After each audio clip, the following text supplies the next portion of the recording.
dan sanksinya bayar administrasi senilai 48 miliar. Pertanyaannya simpel, banyak juga duitnya kepala desa. Duitnya dari mana nih, Pak? Apakah seorang kepala desa mampu bayar 48 miliar?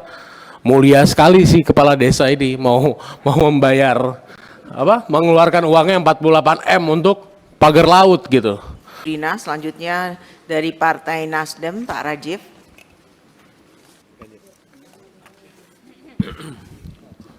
Assalamualaikum warahmatullahi wabarakatuh.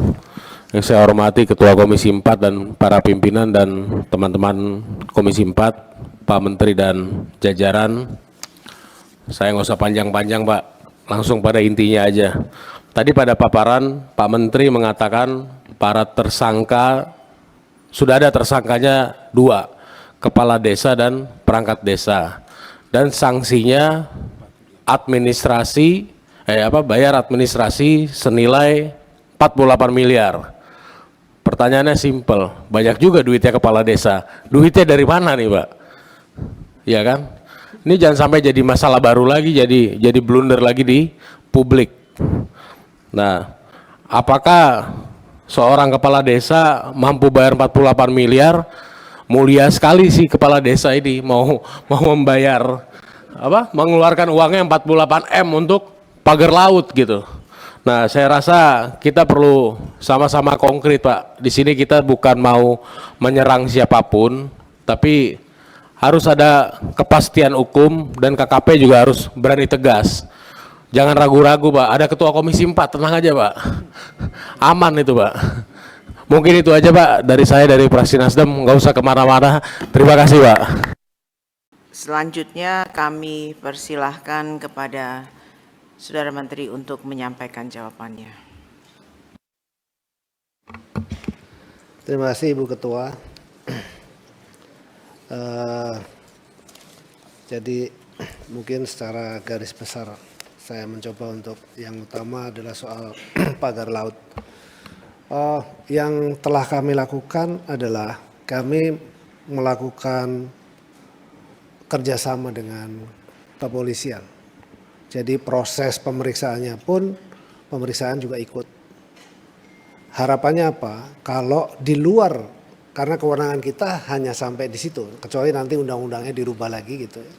Kewenangan kita di situ, maka untuk hal yang di luar itu. Jadi saya sebetulnya sepakat dengan Pak Pambagio juga dengan beberapa para anggota bahwa siapa, tapi kami kan juga tidak bisa menuduh ketika tidak ada buktinya begitu. Nah, sehingga ketika terbukti seorang kepala desa dan perangkatnya lalu kemudian mengakui berdasarkan bukti-bukti, maka tindak lanjut berikutnya adalah itu dilanjutkan oleh kepolisian. Dan proses proses penyidikannya itu pun kepolisian ikut di KKP. Itu yang dapat kami sampaikan. Lalu kemudian yang kedua, tim dari KKP sendiri juga diperiksa sebagai saksi ahli. Saksi ahli bahwa ruang laut itu pengelolaannya seperti apa dan seterusnya. Nah, itu yang dapat kami sampaikan. Mudah-mudahan ini bisa menjawab publik, tetapi kemudian tentu berikutnya seperti yang diinginkan oleh tadi Pak Rohmin, ya, kita tidak pernah takut, Pak. Insya Allah kita tidak pernah takut.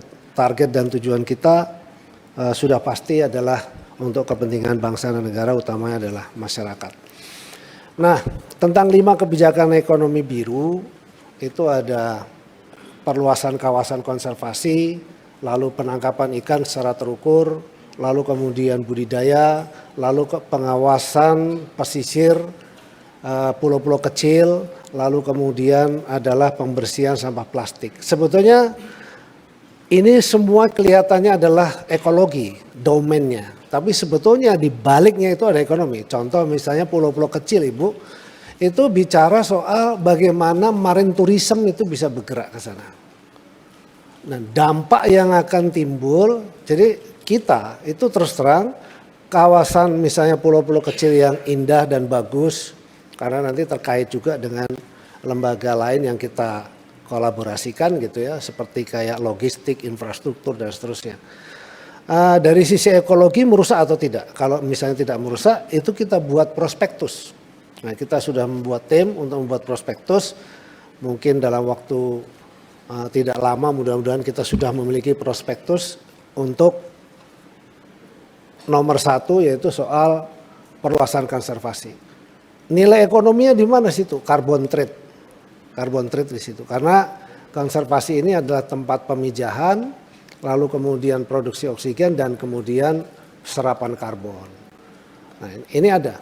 Caranya gimana? Kalau itu sudah bisa terdeteksi sebetulnya, nanti kita bisa sampaikan kepada industri-industri besar seperti kayak misalnya industri airline, industri pabrik atau pertambangan dan sebagainya. Mereka juga harus offset. Ini potensi ekonominya yang belum digali, nah ini sudah kita rancang. Lalu yang kedua, penangkapan terukur, Pak. Kemarin saya sampaikan di sini sedikit, mohon izin Ibu Ketua. Kemarin kami kedatangan investor dari Peru. Di Peru dia cerita dia tidak mengembangkan budidaya tetapi stok ikannya semuanya dari laut. Dan Peru itu adalah produsen tepung ikan terbesar di dunia. Dia menangkap 1 tahun hanya 2 kali. Awalnya juga sulit untuk menghandle masyarakat nelayan tradisional. Tapi kemudian dengan ketegasan bersama antara pemerintah dengan juga anggota parlemen lah begitu ya. Kemudian mereka cuma 2 kali, cuman bulan November, Desember sampai Januari, kemudian yang berikutnya di bulan Agustus. Sehingga stok ikan di laut itu tetap stabil dengan baik. Lalu kemudian perusahaan besar dan pelaku nelayan tradisional. 30 GT itu adalah dianggap sebagai nelayan tradisional, itu dikendalikan di sana, diberikan kuota. Lalu kemudian perusahaan besar maksimum cuma 5 di sana begitu, dan mereka stabil sekali. Ini tentu salah satu yang kita adopsi. Lalu kemudian budidaya. Budidaya ini harus menjadi kekuatan Indonesia. Ada 5 komoditi budidaya ya yang harus menjadi kekuatan kita. Mohon izin Pak Rohmin, untuk budidaya, untuk udang saja itu kontribusi ekspor kita tuh paling besar. Dari seluruh ekspor rata-rata 5,5 miliar. Udang kita ini hampir seluruhnya itu hampir bisa dibilang masih tradisional penanganan budidayanya. Untuk di Kebumen itu adalah sebagai satu model pengembangan budidaya yang modern. Budidaya itu ternyata maksimum umurnya cuma 10 tahun. Setelah 10 tahun dia harus sudah berubah teknologinya. Nah, ini yang dilakukan di Kebumen. Modelnya Kebumen. Angkanya tidak sampai Pak, 300 cuma 170 miliar. Ya, jadi tidak sampai, dan ini target produksinya harus mencapai best practice 40 ton per hektar. Apakah ini sudah betul-betul teknologi yang terkini? Belum. Ini belum. Tetapi at least ini yang paling murah Pak. Karena kalau pakai teknologi yang 1 hektarnya itu produksinya sampai 100 ton misalnya gitu, bisa 7 miliar per hektarnya costnya. Jadi lebih tinggi, nggak kuat juga nantinya. Tapi paling tidak ini sudah memberikan kontribusi lumayan. Jadi sekarang kita hitung trennya itu naik, produksinya naik terus. Dan manajemennya juga harus dirubah terus Pak, mohon maklum. Tapi ini yang paling tidak kami sudah punya itu. Yang kedua, kalau Pak Rohmin melihat Pantura, ada 78.550 hektar di Pantura itu eks tambak, udang, windu dan lain-lain. Ada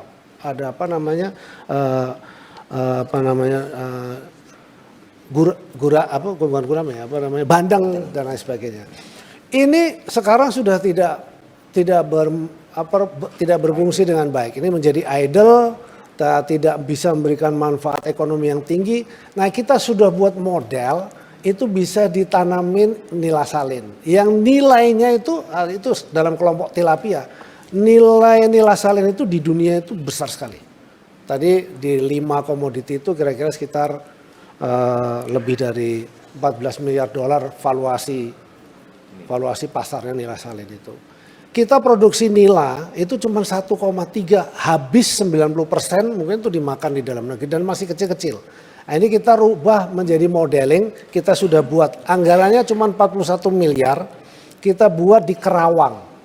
Ini di Kerawang Pak, itu bekas tambak inti rakyat yang dulu dibangun oleh Bapak Presiden Soeharto, tapi kemudian karena lingkungannya sudah rusak akibatnya jadi tidak berfungsi. Nah itu kemudian kita buat modeling ini dan kemudian didukung oleh Bapak Presiden untuk kita kembangkan. Kita akan mengembangkan tahap pertama ini seluas 20.000 hektar di sekitar Kerawang, Jawa Barat 20.000 hektar.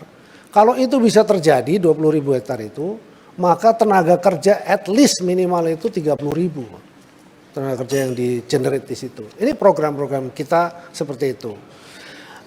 Lalu tadi soal pagar laut sudah, ya. Terus kemudian pengawasan.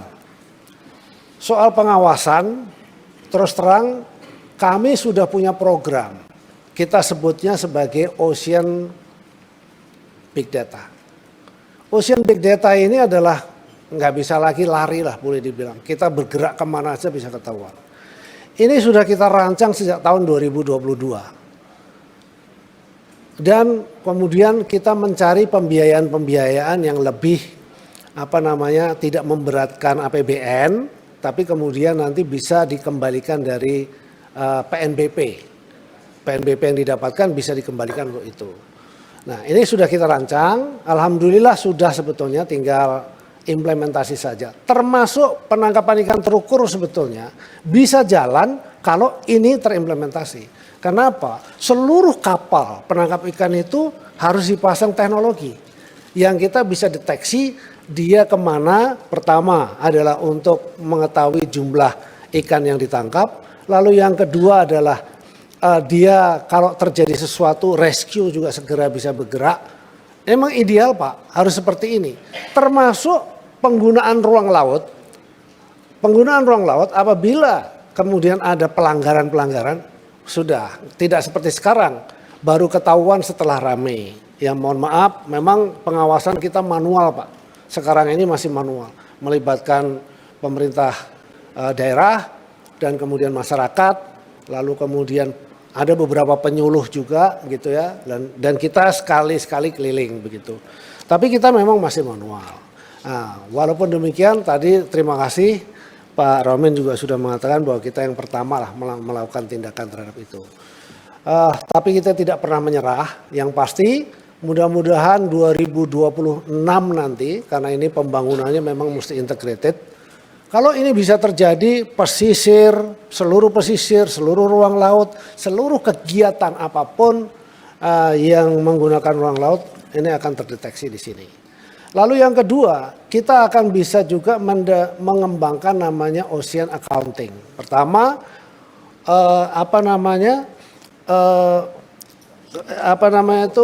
aset laut kita itu sebetulnya berapa.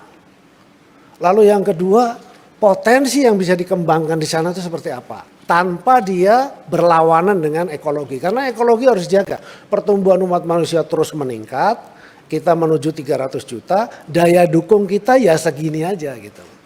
Terus kemudian, mohon maaf nih agak sedikit, hujan juga terus deras, sementara sedimentasi terus ke laut dan lautnya juga kemudian menjadi di pinggiran juga berubah. Itu kalau ideal, kalau misalnya di gunung-gunung itu ada reboisasi, waduh keren banget itu. Ya. Tapi paling tidak itulah yang. Jadi untuk menjawab tadi pengawasannya bagaimana, kalau ini sudah kita jalankan, insya Allah dengan cepat, dengan tepat kita akan bisa lakukan secara akurat. Nah kalau sekarang jujur saja memang masih manual. Namun demikian apa yang sudah kita lakukan kita lakukan. Terus kemudian tadi yang disoroti oleh Ibu Ketua. Soal penyediaan flag ice di Beringharjo di Jogja, kita siap untuk mengadakan itu agar pedagang ikan di sana tidak kesulitan terhadap es. Lalu kemudian yang di Malang, stok itu kita tidak masalah karena itu bisa didorong dari Surabaya menuju ke sana. Kalau kemudian masih terjadi kenaikan harga, tentu kita akan segera kita akan turun ke lapangan untuk melihat potensi stok. Terus terhadap stok yang di Palembang, saya setuju kalau di Palembang itu kalau disediakan ikan dengan daging maka ikan dulu yang diambil. Nah, kalau saya orang gunung Ibu, jadi senangnya daging. Tapi sekarang saya sudah doyan ikan.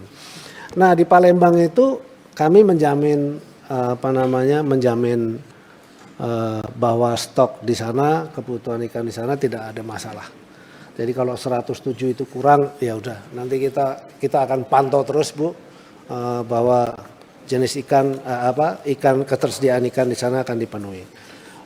Kenapa ini Jakarta, Surabaya, Bandar Lampung, Palembang, Medan, Banjarmasin, Makassar, Ambon adalah lokasi-lokasi yang kita sorot bahwa di situ memang demand atau kebutuhan di ikannya itu ada tinggi. Tapi semuanya dalam kondisi aman.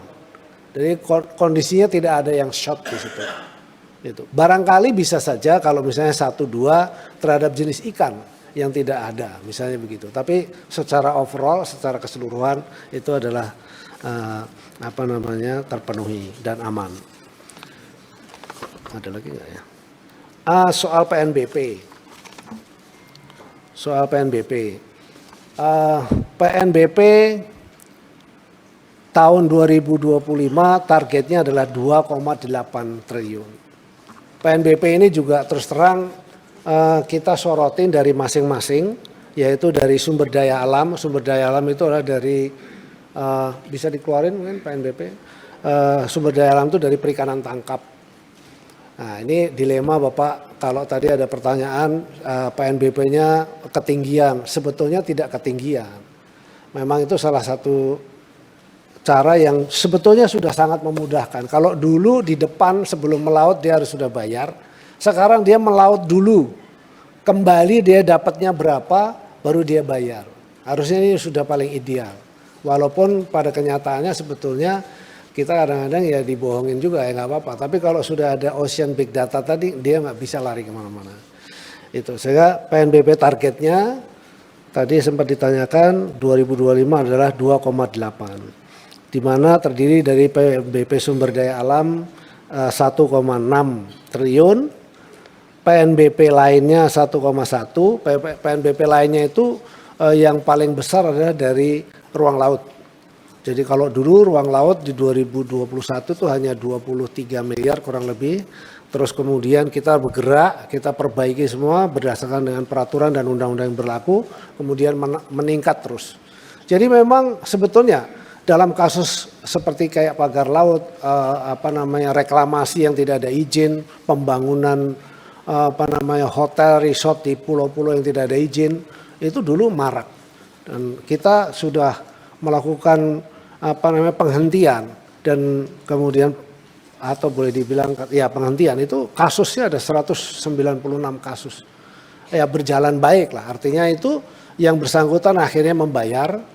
Dan kemudian bagi yang tidak boleh karena wilayah ekologi yang diterjang misalnya begitu, maka dia harus mengembalikan posisi itu.